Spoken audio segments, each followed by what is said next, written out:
Post-Apocalyptic Lessons by a hacker from Germany. He posted information, supposedly from the Vatican servers, concerning pre-flood antediluvian civilizations. Recently, Ralph Bastet, a hacker from Germany, announced he had hacked into the Vatican servers with secret information about previous civilizations and posted a part of the text allegedly dedicated to ancient mankind. The post hung on the internet for only 3 days, after which Ralph Bastet deleted his account, and this news sparked controversy among users. Some believed in the content, others, of course, denied it.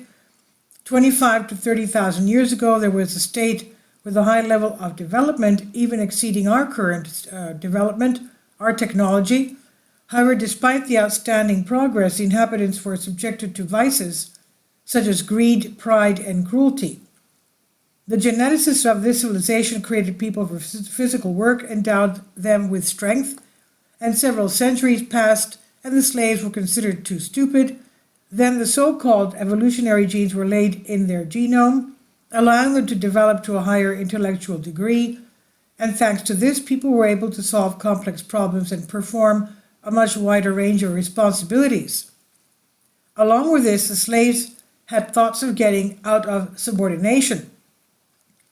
An uprising was being prepared, but it was crushed. Most of the people were expelled from the cities, and in the Bible, these events are described as expulsion from paradise. Nevertheless, the system of relations between masters and slaves operated for about 6,000 to 8,000 years, after which a large-scale war began between the representatives of the mysterious civilization. Various types of weapons were used, including climactic, photon, temporal, annihilation, and others. The catastrophe covered almost the entire Earth, and the survivors were about 10 to 15% of the slaves and a few dozen masters. When realizing that their civilization had collapsed, people were given some knowledge in the field of astronomy, astrology, metallurgy, mathematics, alchemy, and others. Myths about the coming of the gods and the formation of cultures and civilization among people have been preserved, and it happened about 12 to 15,000 years ago.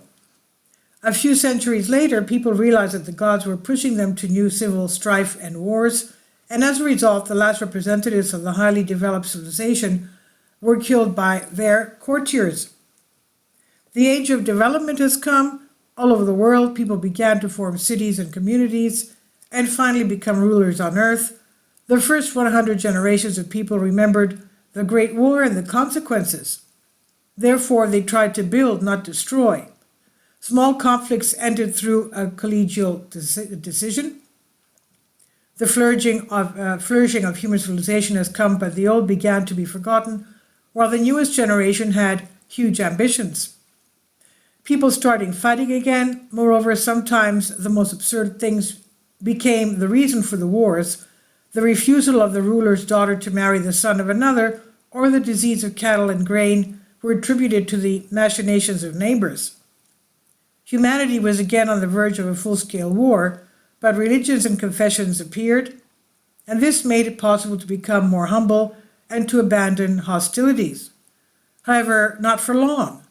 As is known from relatively recent history, it was religions that caused major battles at the dawn of our era. At this point, the story was interrupted. In general, and too many of us, we're not the first humanity on this planet. There were other advanced civilizations as well. So we would not be surprised if everything described above is indeed a true story. And by the way, which is significant, history repeats itself. People are fighting again, preferring to resolve issues with weapons. Several thousand years will pass and the world's elite will make a leap in genetics, creating the first slave clones, and then the Ouroboros circle of transmutation will repeat all over again. Some historians believe in the cyclical nature of history and that mankind has 3 ways of civilization development. First, the military, the road to nowhere. Apparently, we're going towards this direction, unfortunately. And second, the development of the space industry, and so as soon as possible, the settlement of other planets and satellites. In this case, humanity will have a small chance of continuing to exist regardless of events on Earth. And the third way, the way of unity and goodness, if people give up all weapons and the main value is the life and health of each of us, regardless of ethnicity, worldview, and religion, then perhaps humanity will live much longer than, say, in the first case scenario.